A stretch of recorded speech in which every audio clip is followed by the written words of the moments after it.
تخيل معايا وانت جالس قدام اللجنه، فجأة غادي يسولك واحد الأستاذ وغيقول لك شنو هو الفرق الجوهري ما بين مدرسة إحياء النموذج وسؤال الذات والشعر الحديث.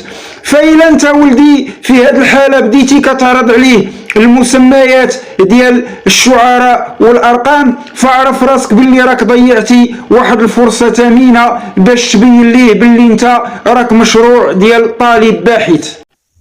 واللجنه ولدي في هذه الحاله راه ما كتقلبش على المعلومات، ولكن كيقلبوا على المفاهيم، باغيين يشوفوا واش انت فاهم هذا التحول اللي وقع في الادب العربي ولا لا. ودابا اجي معايا نحطوا النقاط على الحروف.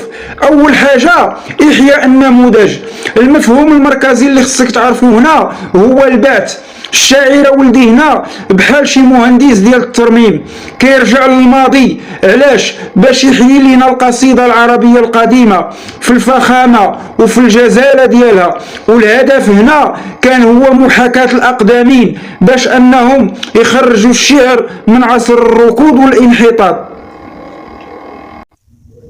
وثاني حاجه ولدي وهي مدرسه سؤال الذات. هنا اللي خصك تعرف ولدي بان المفهوم هنا راه كيتحول للوجدان.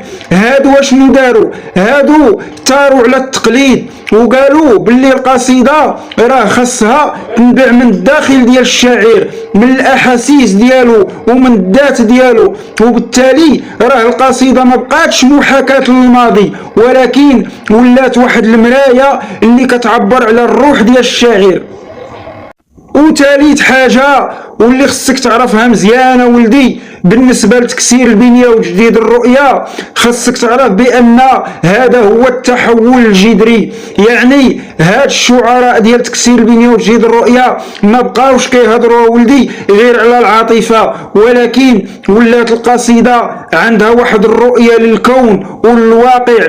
وهنا تهرس لنا النظام القديم ديال الشطرين وظهر لنا ما يسمى بالسطر الشعري والرموز والاسطوره. علاش؟ باش يعبروا على ازمات الانسان المعاصر. وخصك تعرف ولدي انك مني كتجاوب بهذه الطريقه راك كتبان ليهم واحد التلميذ اللي عنده خريطه فكريه واضحه في الدماغ ديالو، فراك ما بقيتيش كتشوف المدارس الشعريه كدروس مستقله، ولكن راه ولات بالنسبه لك واحد الحلقات اللي هي مترابطه في واحد السلسله ديال التطور الانساني.